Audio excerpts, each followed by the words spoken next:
Bienvenidos al podcast de TechUp de este viernes 13 de marzo del 2026. En este espacio de conversación y reflexión exploramos juntos temas de actualidad de El Salvador y el mundo. Puedes colaborar con este proyecto vía PayPal y en los links que encontrarás en la descripción. Búscanos en tu plataforma favorita, en Spotify, Amazon Music, Apple Podcast, TuneIn Radio. En YouTube estamos en casi todas las plataformas. Comparte nuestro podcast a tus conocidos. Gracias totales. Bueno, es un privilegio absoluto estar de vuelta para esta nueva exploración detallada. Y, madre mía, hay muchísimo material que desempacar hoy. Menuda tela tenemos por delante, sí. Vamos a desgranar esto con calma, porque la misión de nuestro análisis profundo de hoy es, desentrañar una paradoja verdaderamente monumental. Ajá, una paradoja que define el momento actual totalmente. Exacto.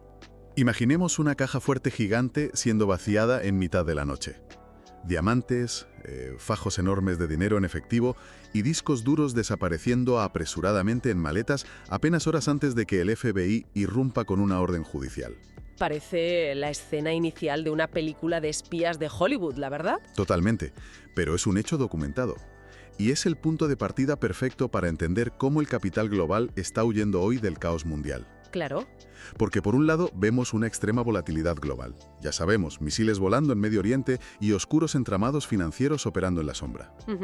Pero, y aquí es donde se pone realmente interesante, al mismo tiempo esta misma inestabilidad está impulsando transformaciones sin precedentes en la economía digital. Es fascinante observar ese contraste. Bueno, si conectamos esto con el panorama general, la tesis central que rige los mercados ahora mismo es que el capital tiene una memoria histórica implacable. Muy aguda. Sí. Exacto, un instinto de supervivencia muy agudo. Cuando los sistemas geopolíticos tradicionales y las infraestructuras físicas de poder muestran grietas, el dinero no se queda quieto esperando el colapso, busca alternativas de inmediato. O sea, huye hacia donde hay seguridad. Y, para poner ese colapso físico global en perspectiva, creo que es útil mirar primero nuestro propio entorno local para quienes nos escuchan. Me parece un contraste muy necesario. Claro, en El Salvador el contraste es impactante, porque aquí seguimos viendo un empuje masivo hacia la infraestructura física y tangible. Cosas que se pueden tocar, vaya. Exacto. Tenemos, por ejemplo, los avances del Metrocable en Sacamil. Hablamos de una obra de ingeniería tremenda, proyectada para durar unos 18 meses, que logrará movilizar a unas 7,000 personas por hora. Una capacidad logística impresionante, operando casi todo el día, ¿no? Sí, operando sin descanso desde las 3 de la mañana. Y bueno, por citar otro ejemplo reciente, tenemos la inauguración de modernos centros comerciales con inversiones de unos $3,5 millones en San Francisco Gotera.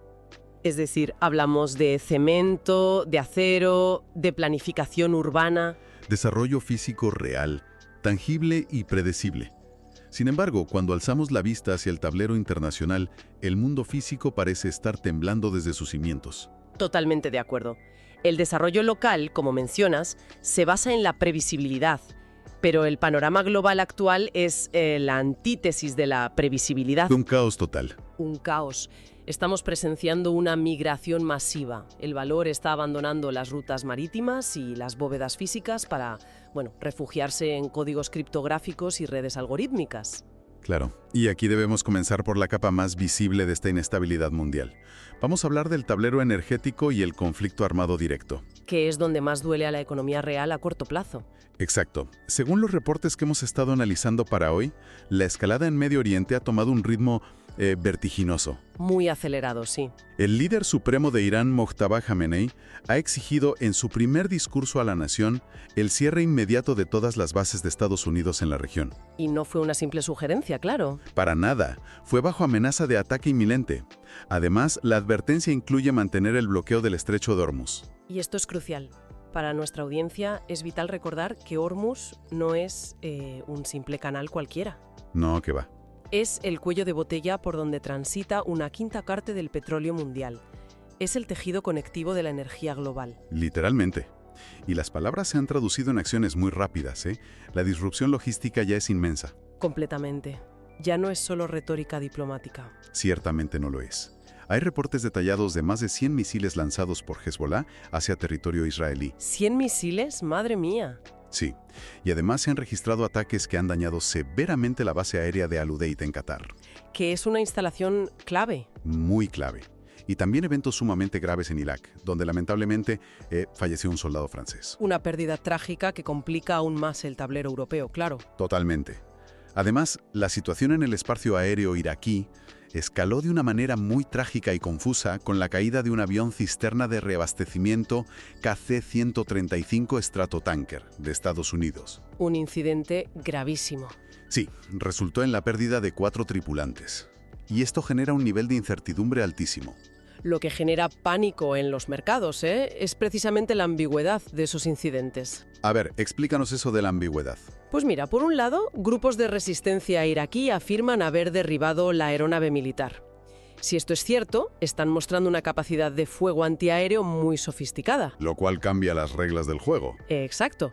Pero por otro lado, el Comando Central de Estados Unidos indica que se trató de un incidente en el aire con otra aeronave y descartan el fuego hostil. Ya, versiones cruzadas. Esa neblina de guerra, esa falta de certezas, es lo que realmente aterroriza a los grandes inversores institucionales. Claro, el mercado odia la incertidumbre. Y bueno, la tensión ya no respeta fronteras marítimas en Medio Oriente, ya ha llegado a suelo norteamericano. Eso es lo más alarmante de los últimos informes. Así es. El FBI emitió advertencias sobre posibles ataques con drones iraníes dirigidos específicamente hacia infraestructuras en California. En territorio continental, increíble. Sí. Y paralelamente el clima de violencia interna se reflejó en un ataque donde un vehículo impactó una sinagoga en Michigan, seguido de un tiroteo. Todo esto eleva la temperatura social a niveles muy peligrosos. Totalmente. Para completar este panorama, y aquí mantenemos una estricta neutralidad al reportar los hechos tal como nos llegan de las fuentes, el presidente de Estados Unidos, Donald Trump, afirmó públicamente que sus fuerzas podrían destruir la red eléctrica de Irán en 1 hora. Una declaración contundente, sin duda. Sí. Y la respuesta por parte de Ali Larijani, del Consejo Supremo de Seguridad Nacional iraní, indicó que, de ocurrir eso, aprovecharían la oscuridad para, citamos textualmente los documentos, cazar a los soldados de Estados Unidos. A ver, es una retórica que incendia directamente la economía real. No se queda en los micrófonos. Para nada. ¿Tiene consecuencias? Claro. Como respuesta a este nivel de amenaza sobre rutas críticas, hemos visto una intervención drástica en los mercados de materias primas. La liberación de reservas, ¿no? Exacto. La Agencia Internacional de la Energía coordinó la liberación de 400 millones de barriles de petróleo, de reservas estratégicas globales. 400 millones es una barbaridad. Es una inyección masiva de liquidez, física, por así decirlo. Y además, en un movimiento diplomático inusual, el Departamento del Tesoro de Estados Unidos emitió una exención temporal de 30 días, permitiendo la compra de petróleo ruso varado en el mar. O sea, petróleo ruso que estaba sancionado. Así es. Todo para evitar un shock de precios paralizante en Occidente. Claro.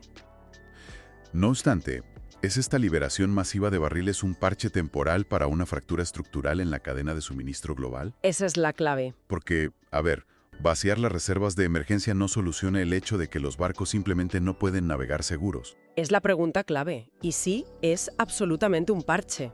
Es ponerle una tirita a una hemorragia. Totalmente. El meollo de la cuestión lo reveló el propio secretario del Tesoro de Estados Unidos hace poco, al admitir que no es militarmente posible escoltar buques mercantes a través de Hormuz bajo las condiciones actuales. Para echarse las manos a la cabeza si lo pensamos bien. Imagínate, una superpotencia militar reconociendo abiertamente que no puede proteger el comercio físico rutinario. Esto ilustra una vulnerabilidad estructural brutal ante la guerra asimétrica. Claro, porque la tecnología ha democratizado la destrucción, por así decirlo. Exacto. Un enjambre de drones que cuesta unos pocos miles de dólares puede paralizar un superpetrolero que transporta cientos de millones en energía. El sistema global basado en mover cosas pesadas por el agua está fundamentalmente roto. Ya. Y esa vulnerabilidad física es exactamente la razón por la que el verdadero poder ya no se mueve en barcos. ¿Dónde se mueve entonces? Se mueve en la sombra. Si queremos entender cómo una parte de la élite se protege del escrutinio y del caos, tenemos que observar las operaciones clandestinas. Las redes financieras ocultas. Eso es. Pasemos a desgranar el caso de Jeffrey Epstein, o, para ser más precisos, la gigantesca infraestructura legal y contable que le permitió operar. que es donde está la verdadera ingeniería delictiva. Totalmente. Las investigaciones apuntan a dos figuras fundamentales, Richard Kahn, su contador, y Darren Indig, su abogado. Ambos son los actuales albaceas de su patrimonio. Los que controlan los hilos ahora. Y aquí volvemos a la anécdota de la caja fuerte vaciada durante la redada del FBI en 2019 que mencionábamos al principio. Esa imagen de la caja fuerte es muy gráfica, pero lo verdaderamente impactante es la maquinaria financiera que estos dos individuos operaban detrás del telón. A ver, ilumínanos con esto. Bueno, no estamos hablando de una simple cuenta en un paraíso fiscal. Los documentos legales revelan que gestionaban aproximadamente 140 cuentas. Espera, detengámonos ahí. 140 cuentas. ¿Cómo funciona realmente esa mecánica en la práctica para ocultar fondos a ese nivel de complejidad? Pues funciona mediante un proceso que llamamos de estratificación. Vale. Crean decenas de sociedades pantalla, que son empresas de papel que no producen absolutamente nada, pero que son dueñas unas de otras. Un laberinto corporativo. Exacto. Las investigaciones del gobierno de las Islas Vírgenes de Estados Unidos expusieron que utilizaban supuestas empresas de diseño y consultoría como fachadas. Madre mía. Así funciona. El dinero entra por una cuenta, se transfiere como un supuesto pago por servicios a otra sociedad en una jurisdicción distinta y luego se invierte en activos a nombre de un fideicomiso ciego. O sea, limpian el rastro paso a paso. Sí. Cuando un investigador intenta seguir el rastro, se encuentra con un laberinto burocrático diseñado específicamente para agotar los recursos y el tiempo legal. Es una red de evasión institucionalizada y con consecuencias humanas terribles. Muy terribles. Los reportes indican que orquestaron matrimonios forzados para evadir leyes de inmigración y mantener a víctimas extranjeras atrapadas en la red. ¡Qué barbaridad! Y luego, tras la muerte de Epstein, estos mismos albaceas gestionaron compensaciones por más de $121 millones a 136 víctimas. 121 millones en compensaciones. Sí. Pero ojo, estas compensaciones venían con una condición estricta: firmar cláusulas para evitar cualquier litigio futuro contra ellos mismos. Comprando el silencio legal, vaya. Exacto. Todo esto mientras cobraban unos honorarios estratosféricos por su gestión. $16 millones para el abogado y 10 millones para el contable. Un negocio muy lucrativo. En contraposición a la idea que nos venden de un genio criminal solitario operando desde una isla, esto funciona exactamente igual que un cártel corporativo, ¿verdad? Donde los profesionales de traje y corbata son la verdadera infraestructura. Es una analogía perfecta. Un cártel necesita operadores físicos, pero una red de impunidad financiera de este calibre necesita contables y abogados con firmas prestigiosas. Claro, le dan una pátina de legitimidad. Exacto. Esto plantea un debate enorme sobre la delgada línea entre el deber fiduciario de proteger el patrimonio de un cliente y la complicidad sistémica en actividades ilícitas. Es que cruzan esa línea constantemente. Cuando el sistema financiero tradicional permite utilizar herramientas completamente legales como fideicomisos y corporaciones de responsabilidad limitada para estructurar un blindaje contra la justicia. Y se rompe todo. El contrato social se rompe. Así es. La gente de a pie observa estas maniobras y comprende rápidamente que las reglas de la banca tradicional no se aplican por igual para todos. Es un nivel de cinismo que socava por completo la confianza en nuestras instituciones. Y bueno, antes de adentrarnos en hacia dónde se dirige el capital que huye de toda esta inestabilidad, tanto física como institucional, creo que es un momento inmejorable para recordar a nuestra audiencia que están sintonizando TechUp. Un espacio necesario para entender todo esto. Agradecemos inmensamente a quienes nos acompañan hoy en este análisis profundo. Recordamos que hay enlaces disponibles en la descripción de este audio para colaborar con el proyecto a través de PayPal y así permitirnos seguir creando estos espacios de investigación y debate. Retomando nuestro hilo analítico tras esa pausa. Adelante. Si los estrechos marítimos están amenazados por misiles y el sistema bancario tradicional alberga estos laberintos opacos que generan tanta desconfianza pública, la pregunta macroeconómica es evidente, ¿no? ¿Hacia dónde fluye la liquidez buscando seguridad, neutralidad y transparencia? Y la respuesta está sacudiendo los cimientos del mismísimo Wall Street. La información de última hora muestra que Bitcoin ha experimentado una subida explosiva. Una subida histórica. Ha superado la barrera de los $73.600. Pero, como buenos analistas, no nos quedamos con el titular sensacionalista. Vamos a ver las métricas subyacentes. Eso es lo importante, los datos reales. El índice de escasez en las plataformas de intercambio ha alcanzado su nivel más alto en 5 meses. Y ese índice de escasez es fundamental para entender la dinámica actual, ¿Por qué es tan clave? porque significa que los activos están siendo retirados de los mercados públicos y guardados en almacenamiento en frío. O sea, los están escondiendo bajo el colchón digital. Exacto. No están disponibles para la venta. Además, observamos un récord histórico que tiene telita. Hay más de 20.000 carteras virtuales que acumulan más de 100 unidades de Bitcoin cada una. ¿20.000 carteras? Eso es muchísimo capital acumulado. Son las denominadas ballenas y están absorbiendo la oferta a un ritmo verdaderamente frenético. También hay un cambio de comportamiento muy evidente en quienes poseen el activo a largo plazo. Los que aguantan las caídas. Sí, los datos demuestran que, en este ciclo, han vendido mucha menos cantidad que durante los picos de euforia del 2021. La gente está reteniendo el valor. Tienen convicción. Pero, a ver, hay un dato técnico que ha llamado muchísimo la atención en los reportes recientes. Cuéntanos. Se menciona un cruce de rendimientos entre los bonos a 10 años de Estados Unidos y los de China, y a esto se le aplica un indicador llamado RSI estocástico. Suena muy complejo. Para quienes no analizan gráficos financieros a diario, ¿qué significa esto en la práctica? Pues es una excelente pregunta para desmitificar un poco la jerga financiera. A ver si lo podemos simplificar. Imaginemos que el precio de un activo es un coche en movimiento. El precio actual te dice simplemente dónde está el coche en la carretera. Vale, el precio es la ubicación. Exacto. Pues el RSI estocástico es como observar el velocímetro y el acelerador al mismo tiempo. Ah, interesante.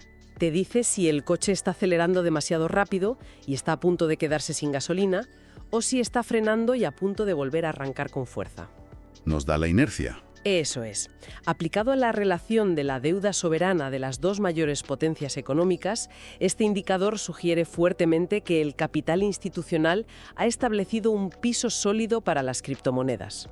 Un suelo firme. Sí, los modelos proyectan un objetivo a medio plazo cercano a los $100.000. A pesar de ello, y aquí me pongo el sombrero de abogado del diablo, A ver, ¿estamos viendo una verdadera fuga hacia la seguridad a largo plazo o simplemente grandes actores atrapando la liquidez minoritaria en tiempos de pánico? Porque la historia nos ha enseñado a ser muy escépticos con estas subidas repentinas.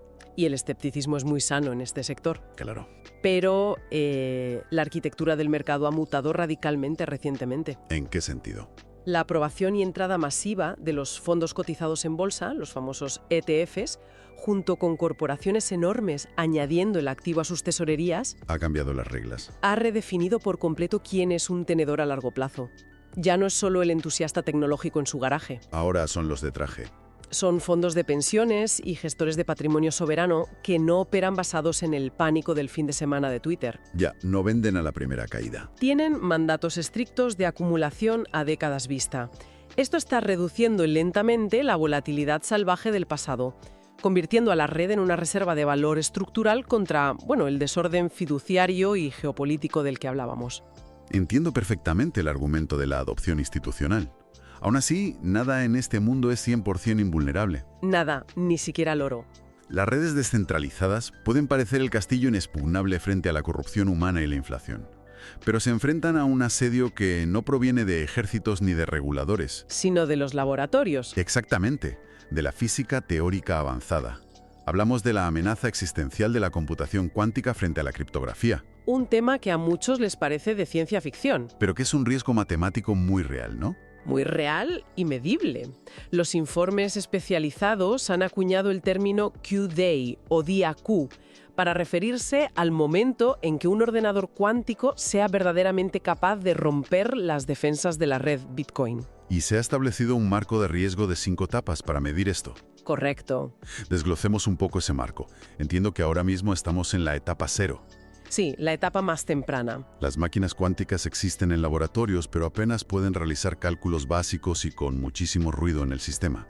Son prototipos inestables, todavía. Sin embargo, el peligro crítico se ubica en la etapa 3, estimada para llegar en un plazo de 10 a 20 años. Que en términos tecnológicos es mañana mismo. Totalmente. En ese punto, la tecnología podría quebrar la famosa criptografía de curva elíptica. Pero, ¿cómo logra un ordenador cuántico romper algo que a un ordenador tradicional le tomaría millones de años descifrar? La diferencia radica en la forma de procesar la información en su núcleo. Un ordenador clásico, por muy potente o grande que sea, intenta encontrar la contraseña probando una combinación tras otra. Una por una. En una secuencia lineal, ¿sí? Un ordenador cuántico, utilizando principios de superposición, Aquí viene la magia física. puede evaluar una cantidad masiva de posibles combinaciones simultáneamente.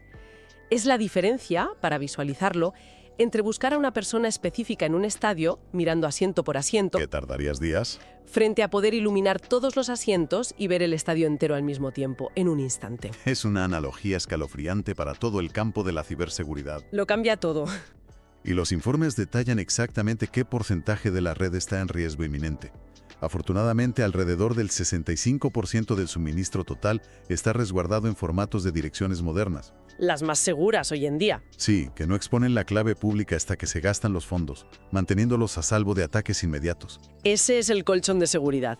Luego tenemos un 25% en carteras activas vulnerables, pero cuyos dueños pueden simplemente transferir el dinero a un estándar más seguro con un clic cuando llegue el momento. Solo requieren estar atentos, vaya. Exacto. Pero el verdadero talón de Aquiles, y aquí es donde la cosa se pone tensa, es un 8,6% del suministro total. Y ese 8,6% es, francamente, el botín más jugoso imaginable en la historia financiera. Es una cantidad astronómica de dinero. Corresponde a los primeros días de la red, utilizando el formato original conocido como P2PK. Las direcciones de los pioneros. Sí. La gran mayoría de estas monedas pertenecen a los primeros adoptantes o al propio creador y se consideran perdidas porque nadie tiene las llaves privadas para moverlas hoy en día. Están atrapadas en el tiempo. Como no se pueden migrar a un estándar más seguro, están ahí estáticas, esperando. Esto las convierte en el blanco garantizado para el primer actor, ya sea un Estado-nación o una corporación privada, que logre encender un ordenador cuántico estable de etapa 3. Madre mía. Estamos hablando de cientos de miles de millones de dólares en recompensa directa para el primero que llegue. Un incentivo brutal. Pero, a ver, ¿la comunidad tecnológica no está de brazos cruzados esperando el apocalipsis cuántico? Por supuesto que no. Existe una propuesta de actualización de software bastante avanzada, conocida como BIP 360, que está diseñada precisamente para integrar firmas resistentes a ataques cuánticos. ¿Una vacuna algorítmica? Exacto.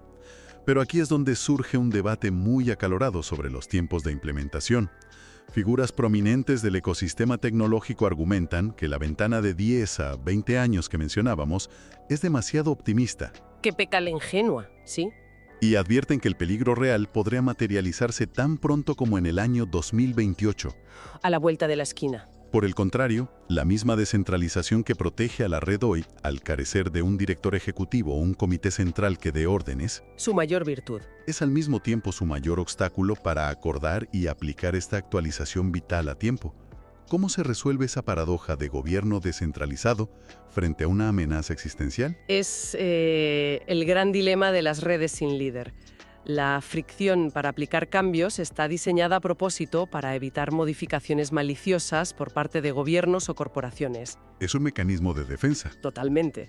Pero ante un avance tecnológico exponencial de una amenaza externa, la inacción repentinamente se vuelve mucho más peligrosa que el cambio. Te quedas paralizado ante el faro. Exacto. Sin embargo, si analizamos la historia de los sistemas económicos, nos dice que los incentivos financieros terminan siempre imponiéndose. El bolsillo manda. Cuando el día Q pase de ser un debate académico simpático a una demostración técnica tangible, el miedo a perder todo el valor de la red obligará a mineros, nodos y desarrolladores a encontrar un consenso de emergencia. Tienen demasiado en juego como para dejarlo arder. La supervivencia económica fuerza el consenso, siempre.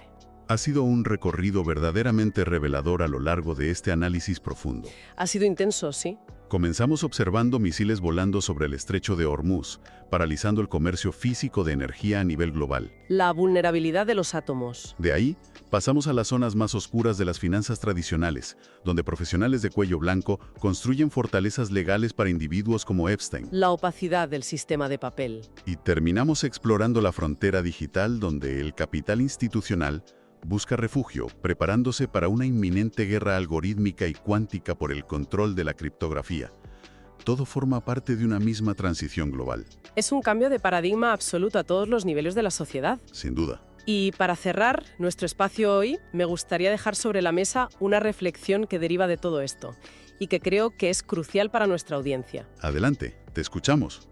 Si los mejores ingenieros del mundo están extremadamente preocupados porque en 10 o 20 años un ordenador cuántico pueda quebrar la red de bloques descentralizada más robusta y segura del planeta, ¿qué le sucederá entonces a los sistemas bancarios tradicionales? Buena pregunta. ¿Qué pasará con los servidores que guardan secretos de Estado o con los datos supuestamente confidenciales de esas redes financieras en la sombra operadas por contables y abogados, considerando que su arquitectura de seguridad es muchísimo más antigua y rudimentaria? Es una interrogante verdaderamente monumental que expone la fragilidad oculta de casi todas nuestras instituciones modernas, tanto las públicas como las privadas. Queda mucho por ver. Una excelente nota para concluir hoy. Agradecemos enormemente a quienes nos han acompañado a lo largo de este espacio de reflexión y análisis detallado. Ha sido un placer. Les recordamos que este proyecto se llama Techie Up y pueden encontrar los enlazos directos a PayPal en la descripción de este audio para apoyar la continuidad de nuestro trabajo de investigación. Gracias por estar al otro lado. Hasta la próxima entrega, mantengan la curiosidad y sigamos explorando juntos los engranajes de este mundo en constante cambio.